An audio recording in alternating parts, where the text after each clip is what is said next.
In this video, we will learn about peripheral nervous system. It comprises of the nerves that connect CNS to different parts of the body. It includes cranial nerves and spinal nerves. Cranial nerves are the nerves arising from the brain. They are around 12 pairs. And spinal nerves are the ones which arise from the spinal cord, and there are 31 pairs of spinal nerves in human.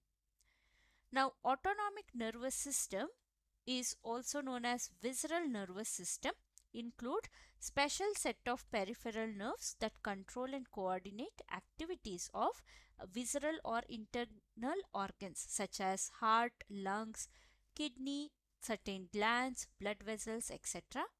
Hence it is known as visceral nervous system.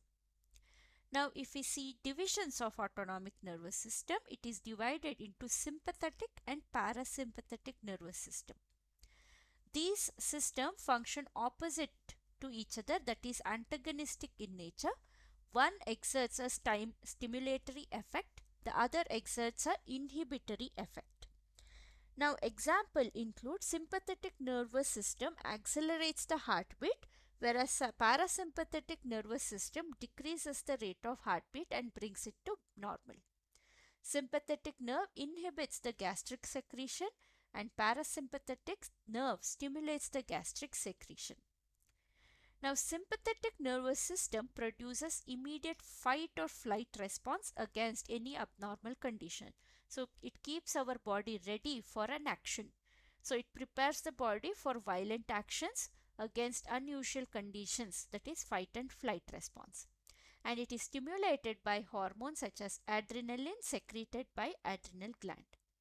Now, sympathetic nervous system includes the responses like increases heartbeat, increases blood flow or diversion of blood flow away from digestive system to the arms and legs, and extra glucose supply to the muscles and nervous system in case extra energy is needed for fight or flight.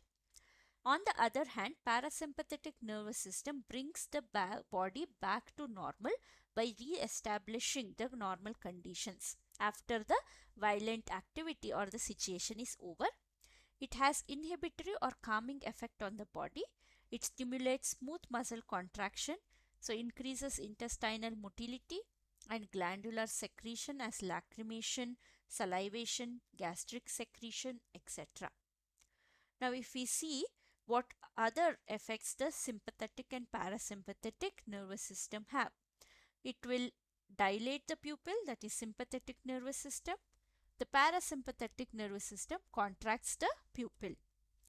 Salivation decreases during this emergency condition. Salivation increases at the normal condition. And heartbeat increases, heartbeat decreases.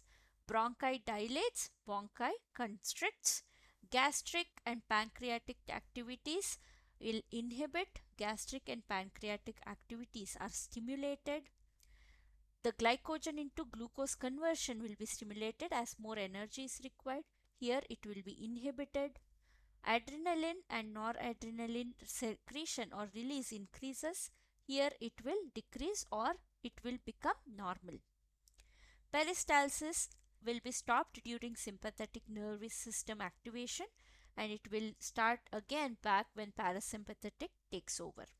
Urinary bladder relaxes, and in parasympathetic it contracts or constricts. Now, if we summarize how these two systems can help us is the sympathetic nervous system dilates the pupil of eye, parasympathetic constricts the pupil, sympathetic decreases salivation, increases the heartbeat, parasympathetic increases salivation, decreases heartbeat. Blood vessels constrict during emergency situation but dilates coronary vessels which go to heart, dilates bronchi and bronchioles to increase rate of respiration or breathing, decreases peristalsis, accelerates release of adrenaline and noradrenaline, and also stimulates release of more glucose. Parasympathetic on the other hand dilates the blood vessels, constrict the coronary vessels, constricts bronchi and bronchioles, increases peristalsis, inhibits release of adrenaline and noradrenaline, and inhibits glucose. I hope this topic is clear to you. Thank you.